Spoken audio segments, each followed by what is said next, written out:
स्वाध्याय से योग की सिद्धि करे और योग से स्वाध्याय को अभ्यास में लाए।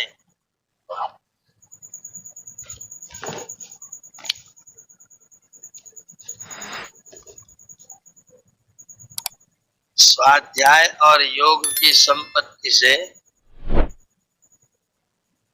परमात्मा प्रकाशित होता है।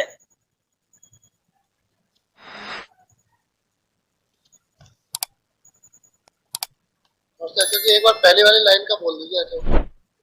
स्वाध्याय से योग को सिद्ध करे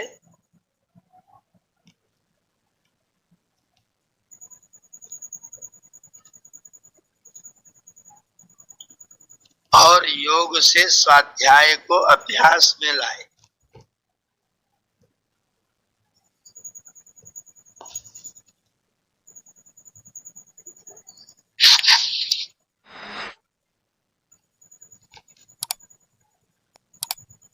स्वाध्याय और योग की संपत्ति से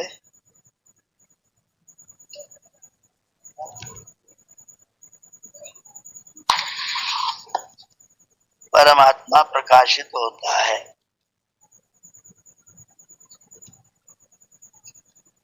स्वाध्याय से योग को सिद्ध करे और योग से स्वाध्याय को अभ्यास में लाए।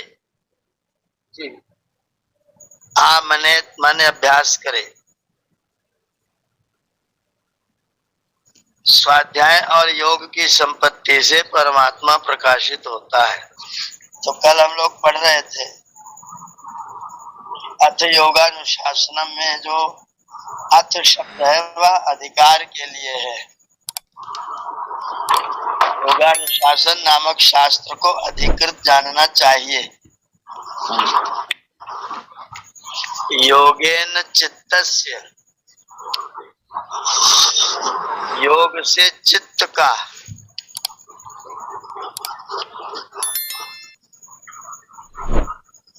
योग से चित्त का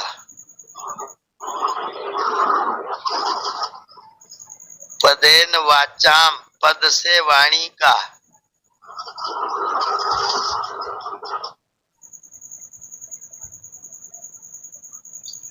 योग से चित्त का पद से वाणी का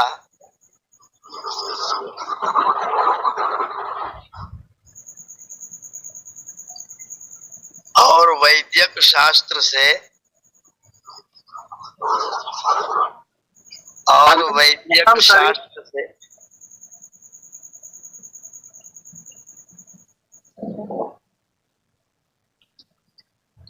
योग से चित्त का पद से वाणी का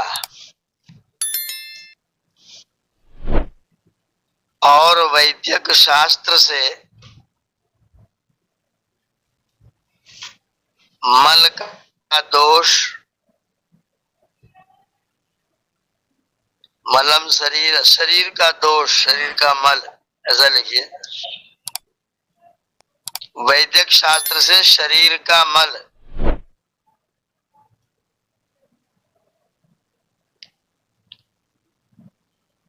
यह अपाकरोत, जिसने दूर किया है। योपाकरोत, जिसने दूर किया है।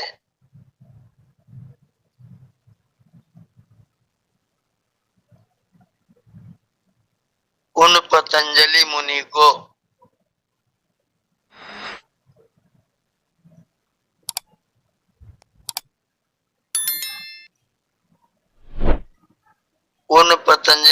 को हाथ जोड़कर प्रणाम करता हूँ।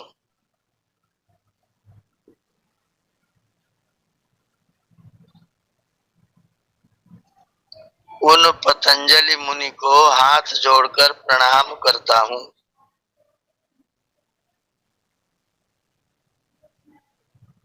इन्होंने 3 किताबें लिखी,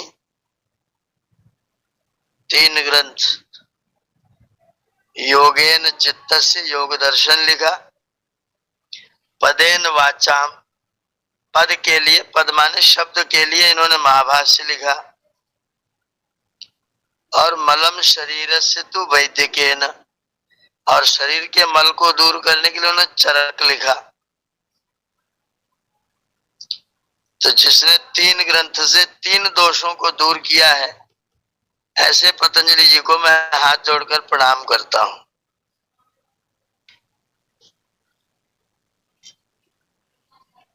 प्रांजलि, चरक संहिता इन्हीं का लिखा है। हाँ, चरक संहिता इन्हीं का लिखा हुआ है। हम तो अभी तक यही जानते हैं कि चरक अलग से ऋषि रहे। नहीं, वो चरक उनका भी नाम, उनका नाम मुख्य रूप से अग्निवेश है जी। इन्होंने चरक जो है ढूंढ ढूंढ करके औषधियों को लिखा, इसलिए चरक उपाधि मिल गई। अच्छा। इनके महाभाष्य को देख करके सब लोगों की अंजलि, हाथ जुड़ गए, इसलिए पतंजलि हो गए। पतंजलि। आचार्य जी एक बार बता दीजिए ना, योग दर्शन, महाभाष्य और चरक संहिता, तो ये कौन कौन से 3 दोष दूर हुए एक एक पुस्तक से? योगेन चित्तस्य, योग से चित्त का दोष दूर। महाभाष्य से वाणी का दोष दूर, और चरक से शरीर का दोष दूर।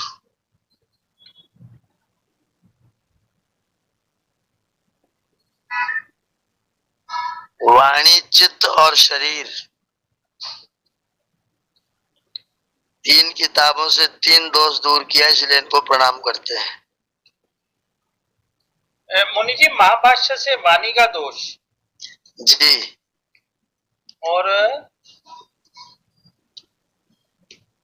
और योग से चित्त का,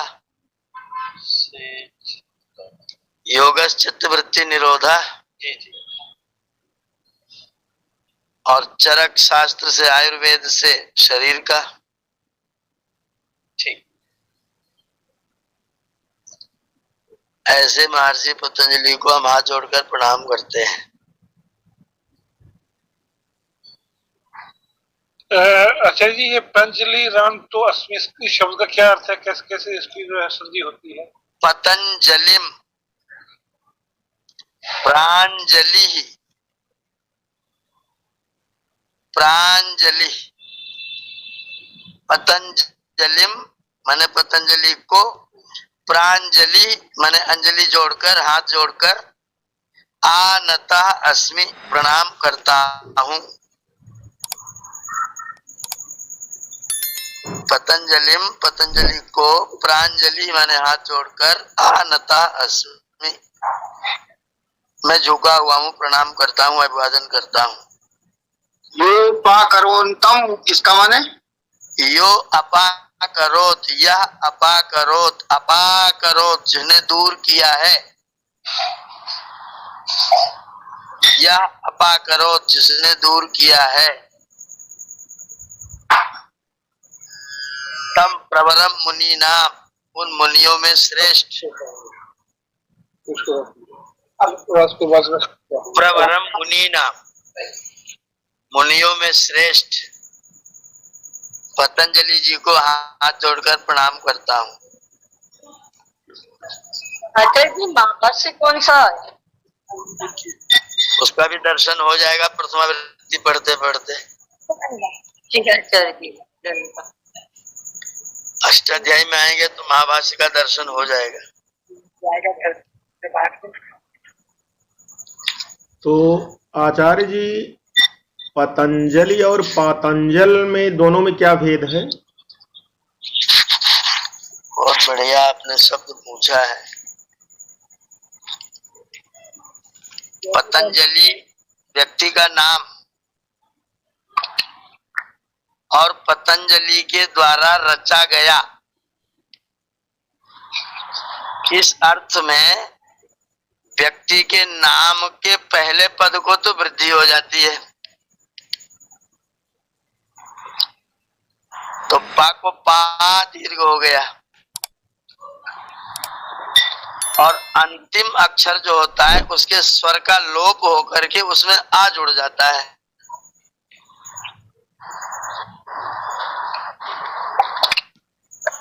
तो पतंजलि के ई का लोप हो गया और उसमें आ जुड़ गया। ये व्याकरण का अण प्रत्यय है।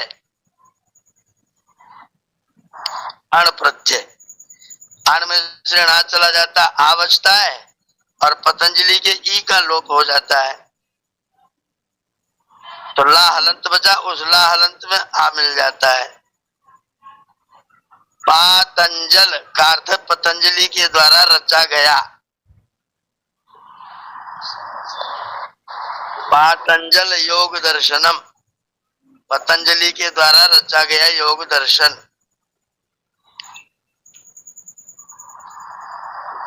तो कोई शब्द लाएंगे उसके साथ में यही स्थिति होती है, उसका, उसके द्वारा रचा गया, उसके द्वारा बनाया गया, ये अर्थ कहना हो तो जिस व्यक्ति ने बनाया उसी के नाम से उसको जोड़ देते हैं। जैसे कपिल के दर्शन को हम लोग बोलेंगे कापिलम,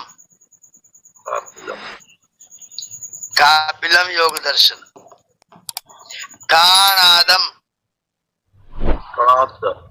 वैशेषिक काणादम।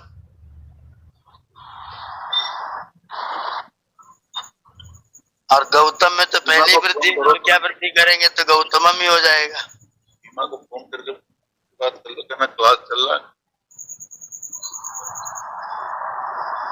आचार्य जी प्रथम इसका समाधि पादा लिखा है जी, प्रथमा समाधि पादा प्रारभ्यते। पहले पाद का नाम समाधि पाद है।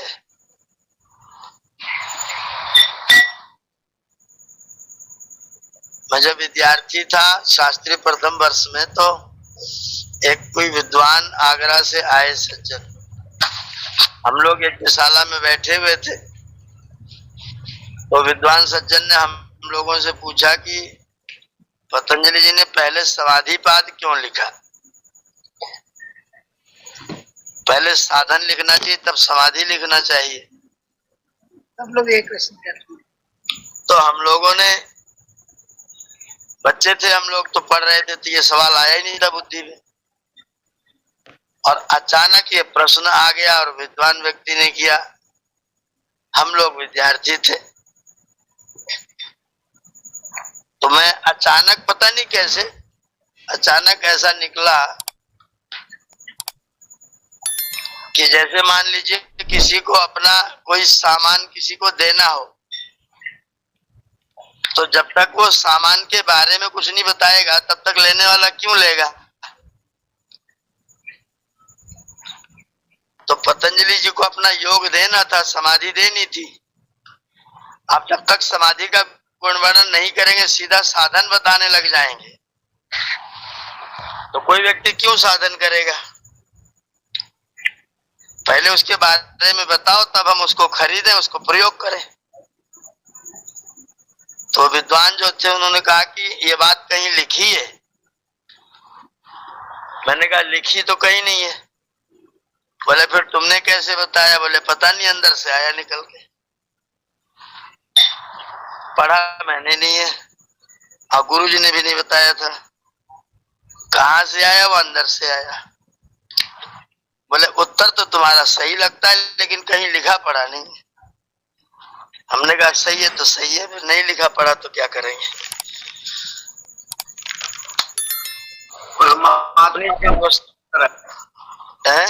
परमात्मा के द्वारा प्रदत्त था वो।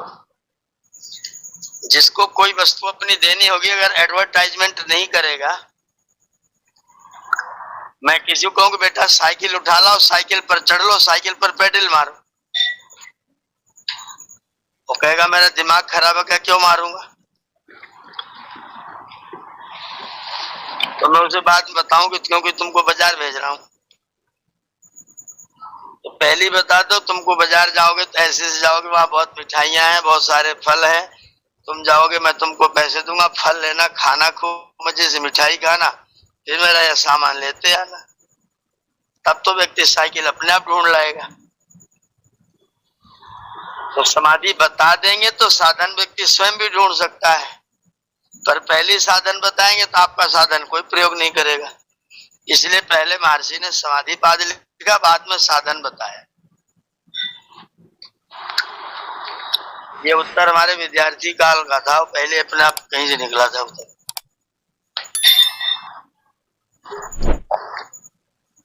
ये आचार्य पहले उद्देश्य जरूरी है क्या? उद्देश्य क्या है? हाँ, जब तक नहीं बताएंगे क्या देना चाहते हैं हम आपको, क्या देना चाहते हैं, कैसे कैसे होगा, क्या क्या होगा, तब तक हम साधन बताने लग जाए तो कोई व्यक्ति क्यों लेगा, शंका करेगा साधन में। तो पहले उद्देश्य बता देंगे तो फिर साधन में शंका नहीं कि साधन वो खुद भी खोजने की कोशिश करेगा। इसलिए पहले वस्तु का लाभ बताइए, उसकी स्तुति करिए, और स्तुति से जब वो व्यक्ति लालायित हो जाए प्राप्त करने के लिए, तब उसे साधन बता दीजिए। तो इसीलिए समाधि पाद यहाँ पर पहले लिखा गया है। तो हम लोग इसको पढ़ रहे थे कि योगा की मस्ती बोले समाधि। योग क्या है? समाधि है। मैंने कल अर्थ बताया था, सम धन आ धन धी। सम माने अच्छी तरह, आ माने पूरी तरह, धी माने धारण करना और पोषण करना। तो वह क्रिया जिसके द्वारा हम अपने चित्त को, अपने मन को भली भांति पूरी तरह से ईश्वर में धारण करा देते हैं, उसका नाम समाधि है। ईश्वर में हमारा चित्त जिस क्रिया से प्रतिष्ठित हो जाए, उसका नाम है समाधि। तो इस समाधि पाद का पहला जो प्रारंभ है समाधि पाद, तो उसमें समाधि का ये परिभाषा लिख लें हम। हाँ, ये कल मैंने लिखा है था, सम धन आ धन धी। तो सम आ धा और ई जोड़ देंगे तो बनेगा समाधि। सम माने अच्छी तरह, आ माने पूरी तरह, अपने चित्त को परमात्मा में धारण करना, और धारण करके वहीं पर उसका पोषण करना, वहीं पर रोक के रखना, लगाए रखना, इसका नाम है समाधि। योगा समाधि। अच्छी तरह और पूरी तरह अपने चित्त को परमात्मा में लगाए रखना, परमात्मा में लगाना और लगा के रखे रखना, वहीं पर पोषण करना उसका। ऐसा नहीं कि एक बार बढ़िया सा प्रवचन सुना, परमात्मा में लग गया, थोड़ी देर बाद फिर हट गया, तो समाधि नहीं है। लग के लगा रह जाए तो समाधि है। थोड़ी देर के लिए, एक आध सेकंड के लिए, एक आध मिनट के लिए लग तो जाता है, लग करके वहीं पर धारण हो जाए, उसी में रत हो जाए, तो समाधि हो जाएगा। सच सार्वभौमा। स माने, नोट कर लीजिए, स माने वह, विसर्ग भी लगा देना, सह धन सह विसर्ग के सहित, तो उसका अर्थ है वह। च माने और। योगा समाधि लगाया ना आपने? योगा समाधि तो हो ही गया। आगे है सच, सह माने वह, च माने और।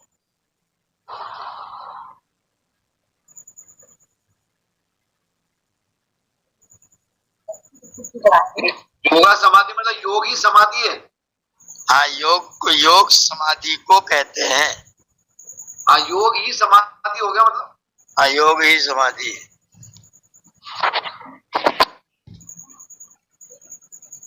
स माने वह, च माने और। सार्वभौमा।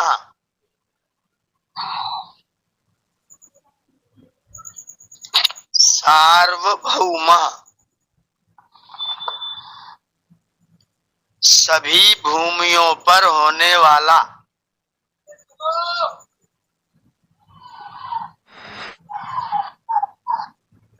सार्वभौमा माने सभी भूमियों पर होने वाला।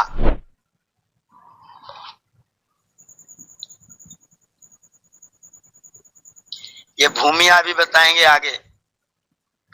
अभी केवल इतना लिख लीजिए कि सभी भूमियों पर होने वाला।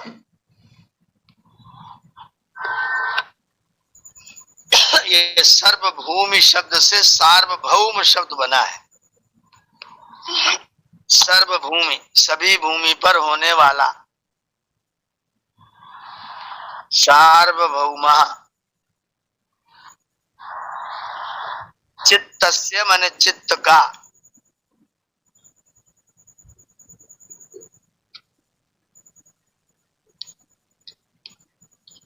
धर्म, यहाँ पर धर्म शब्द गुण का वाचक है। तो सार्वभौमा माने सभी भूमियों पर होने वाला, चित्त से चित्त का, धर्मा माने गुण है।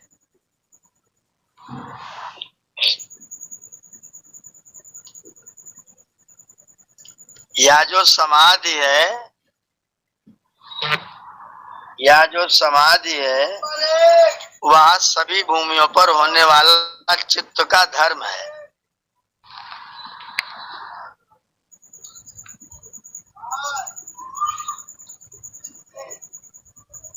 अब आगे कह रहे चित्त की 5 भूमियां हैं। अच्छा, ये सभी भूमियों पर होने वाला चित्त का गुण है। चित्तस्य धर्मः, चित्त का धर्म है, चित्त का गुण है। तो सभी भूमियों पे समाधि लग जाएगी क्या? अभी आगे बताएंगे जी। आगे इसका विश्लेषण करेंगे।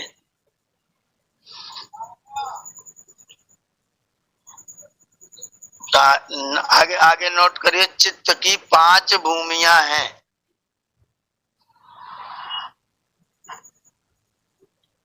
भूमि का अर्थ लिखिएगा स्तर। स्तर। चित्त की 5 भूमियां कोष्ठक में स्तर हैं।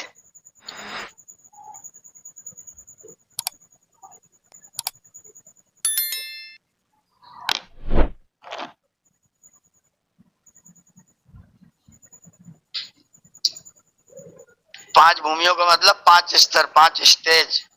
चित्त 5 प्रकार का है। नंबर 1 क्षिप्तम।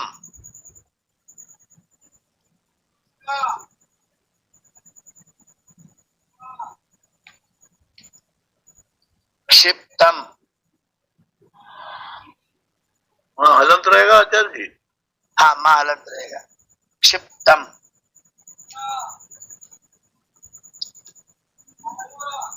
दूसरा नंबर 2 मूढ़म।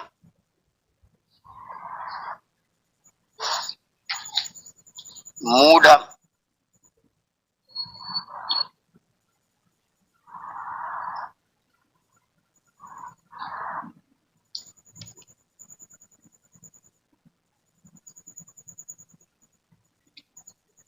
क्षिप्तम मूढ़म। नंबर 3 विक्षिप्तम।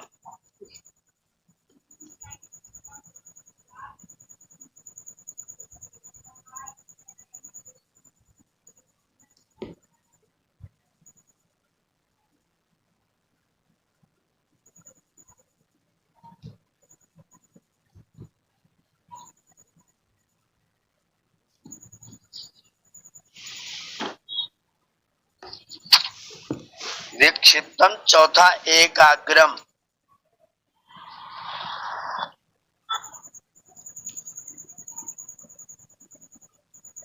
और 5वां निरुद्धम। इति चित्त भूमया। ये चित्त की भूमियां हैं। आपने पहले लिख दिया है चित्त की 5 भूमियां हैं। नंबर 1 क्षिप्तम, नंबर 2 मूढ़म, नंबर 3 विक्षिप्तम, नंबर 3 एकाग्रम, नंबर 4 निरुद्धम।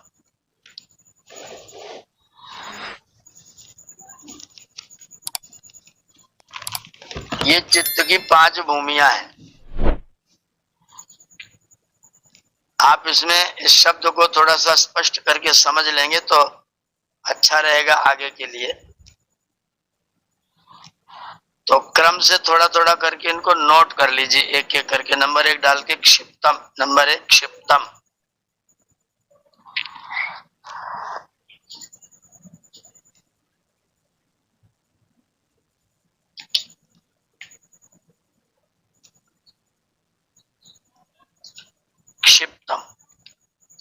इसमें क्षिप धातु है और ता प्रत्यय है,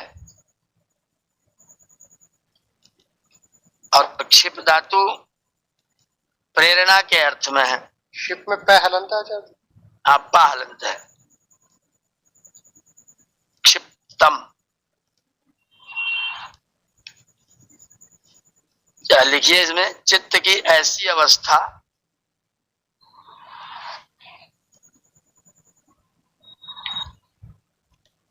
चित्त की ऐसी अवस्था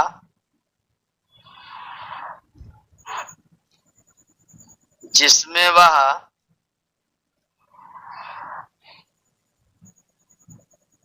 किसी भी नवीन बात को स्वीकार नहीं कर पाता।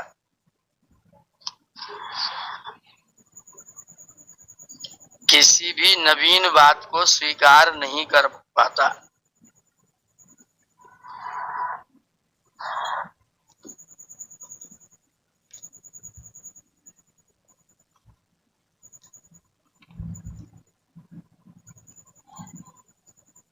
वह रजोगुण से प्रभावित होता है।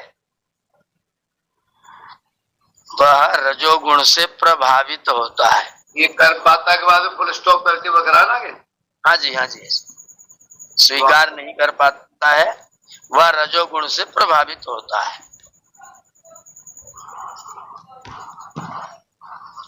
आप उसे कितना ही समझाओ, कुछ भी कहो, लेकिन उसकी समझ में पल्ले कुछ नहीं पड़ेगा।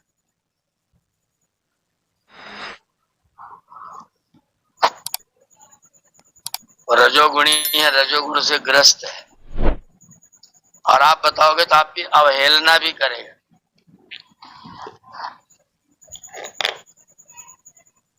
सुनेगा कुछ नहीं, मानेगा कुछ नहीं। ये क्षिप्त स्थिति है। सुनेगा नहीं, मानेगा नहीं और बदनाम भी करेगा। हाँ हाँ, बदनाम भी करेगा। आया था मुझे समझाने, मैंने डपट के भगा दिया। मुझे बड़ा आया था समझाने वाला। जी जी। नंबर 2, मूढ़म।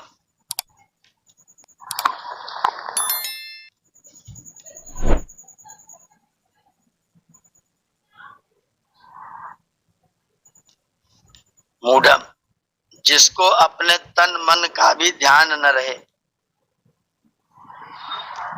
जिसको अपने तन मन का भी ध्यान न रहे।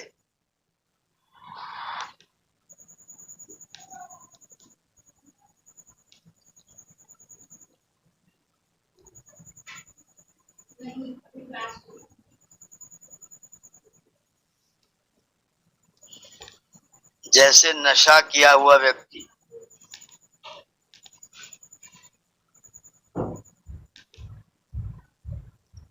जैसे नशा किया हुआ व्यक्ति।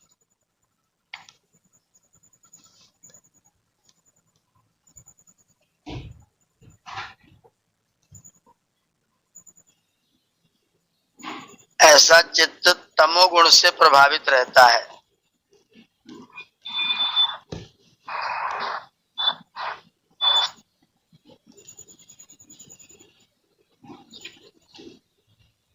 ऐसा चित्त तमोगुण से प्रभावित रहता है।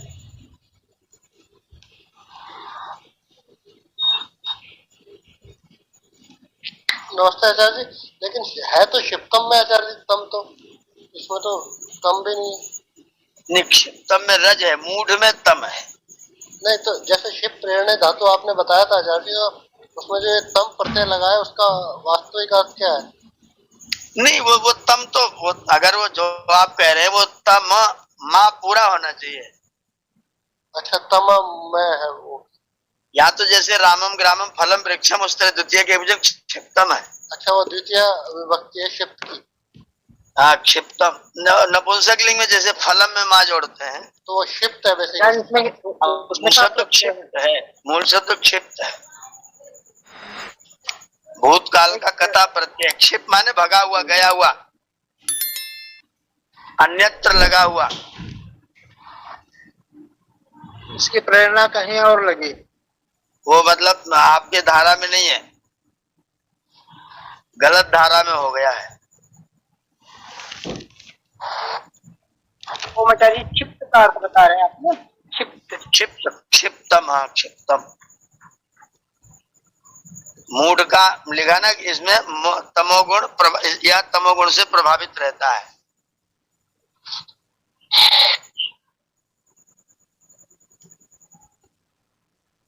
इसमें कौन सी धातु है आचार्य मूढ़ में? मुह वैचित्य धातु, मुह वैचित्य, विचित होना, धूल लपेटे, फटा कपड़ा पहने, धूल में धूप में पड़े हुए हैं, होश में नहीं है, पागल की स्थिति होगी। हाँ पागल की स्थिति है। उसे कोई निर्णय नहीं है, भूख का पता नहीं, मल मूत्र का पता नहीं, वो मूढ़ स्थिति है, तमोगुण से प्रभावित है। आचार्य जी, ये चित्त का मतलब यहाँ पर पतंजलि ने मन से लिया है ना? हाँ, यहाँ पर चित्त माने मन ही है। अंतःकरण में चित्त अलग है, मन अलग है, तो उन्होंने फिर उसको एक ही ले लिया दोनों? नहीं, दरअसल ये वास्तव में तो एक ही है, चारों। नहीं, मन बुद्धि चित्त अहंकार, ये अंतःकरण चतुष्टय है ना। जी, चतुष्टय मतलब चार अलग अलग प्रकार का है ना। हाँ, तो इसका यहाँ पर जो चित्त कहा गया वो पूरे चतुष्टय के लिए, चारों के लिए कहा गया, पूरे अंतःकरण के लिए कहा गया। बुद्धि के लिए भी कहा है चित्त को? सबके लिए, सबके लिए। हम इसका अर्थ करेंगे अंतःकरण सीधा। अच्छा, चित्त का मतलब अंतःकरण। चित्त का अर्थ यहाँ पर अंतःकरण करिए। ठीक है। मन और बुद्धि दोनों, मन बुद्धि चित्त अहंकार, सब तीनों चारों। अहंकार भी, अहंकार भी, चारों अंतःकरण है, वो सब का ग्रहण यहाँ पर चित्त शब्द के द्वारा ही किया गया है। या जी, अस्थाई है, धारण तो चित्त में ही होता है, इसलिए चित्त का नाम लिया। आप वो धारण करता है, उसका एक गुण है धारण करना, इसलिए चित्त है, मनन करना इसलिए मन है, निश्चय करना इसलिए बुद्धि है, संबंध बनाना इसलिए अहंकार है। ओम जी गुरु जी, तो फिर ये जो उसका जो चित्त का हम लिखा रहे हैं, क्षिप्तम मूढ़म, तो पूरे अंतःकरण को भी लागू पड़ेगा? पूरे अंतःकरण के लिए है वो। जी जी ये स्थिति अंतःकरण की है। जी जी, धन्यवाद धन्यवाद। तो मूड हो गया, पूरी अंतःकरण की भूमिया है, मतलब एक तरह से। हाँ जी, पूरे अंतःकरण की भूमिया है। कार्य तो सभी मिलके एक साथ करते हैं। हाँ, इन दोनों लिखिए, इन दोनों स्थितियों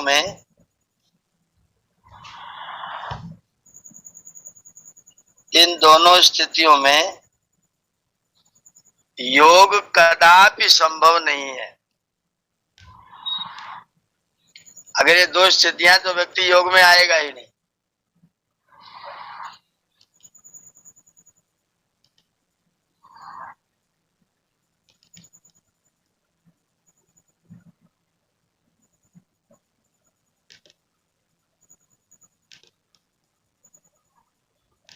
ऐसे व्यक्ति को सत्संग में लिया तो वो सोता रहेगा, वो सो जाएगा।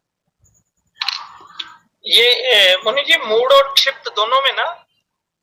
हाँ, दोनों में, इन दोनों स्थितियों में योग संभव नहीं है। गुरु जी, आगे तो बता दिया हमने कि सब स्थितियों में योग होता है। वो गुण है उसका, गुण बताया, वो उसका गुण है। हाँ हाँ ठीक है। सभी होगा भूमियों नहीं, पर योग जो है, समाधि जो है, वो सभी भूमियों का गुण है।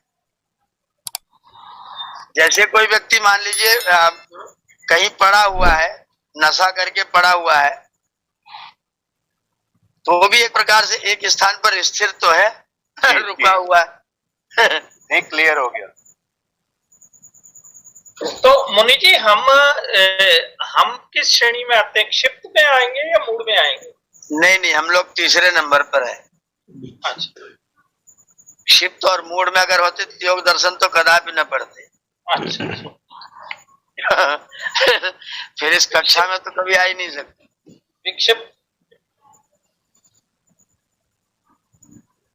हम लोग तीसरी स्थिति में हो सकते हैं, कुछ थोड़े समय के लिए चौथी स्थिति में भी पहुंच जाते हैं, अच्छा। कभी पांचवी में भी पहुंच जाते हैं। मतलब 2 क्लासें तो हम ऊपर चढ़ी गए, तीसरी क्लास में तो आ ही गए। अच्छा कक्षा 3 में पहुंच गए, इसीलिए योग दर्शन में भर्ती हुए। अच्छा। अगर कक्षा 3 में ना आते तो योग दर्शन में शामिल न होते। तो तीसरी स्थिति विक्षिप्त, विक्षिप्तम।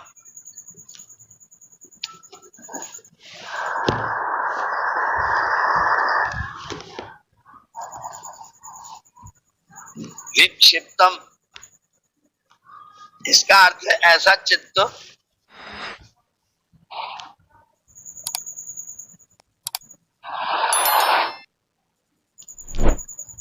माइक बंद कर लेंगे, आवाज सरसर की आती है।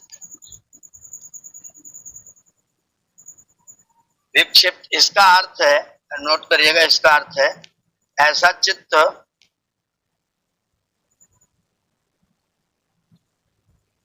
जो सत्व के प्रभाव में आने पर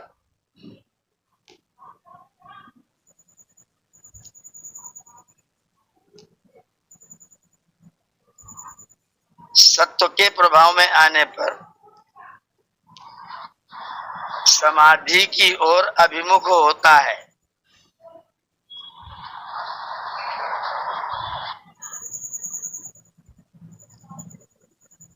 सत्व के प्रभाव में आने पर समाधि की ओर अभिमुख होता है।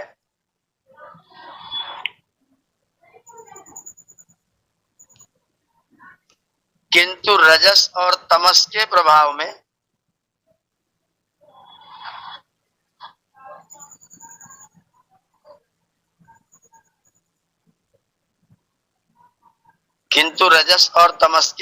में अजय दोनों सकार हलंत है क्या?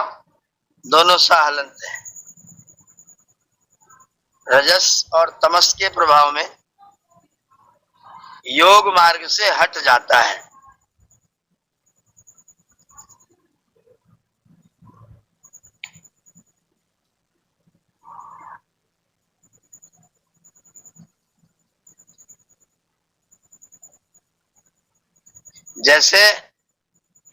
जैसे कोई व्यक्ति है वो सत्संग में जाए तो बड़ा अच्छे तरीके से आचरण करता है, संध्या में भी मन लगाता है, हवन भी करता है, पूजा भी करता है, पाठ भी करता है, सब चीज करता है।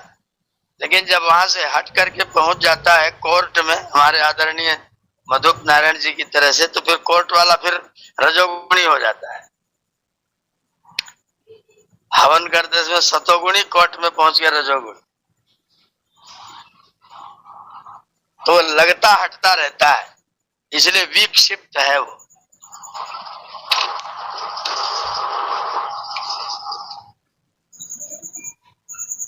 जो कभी लग जाए, कभी हट जाए, कभी चला जाए तो गंवारों के बीच में जाए तो गंवार हो जाए, सज्जन के बीच में सज्जन हो जाए, वो विक्षिप्त की स्थिति है। अधिकतर लोग आध्यात्मिक उसी में रहते हैं। विविध, इसका अर्थ करिए विविध विषयों में क्षिप्त, ऐसा लिखिए इसको, विविध विषयों में क्षिप्त।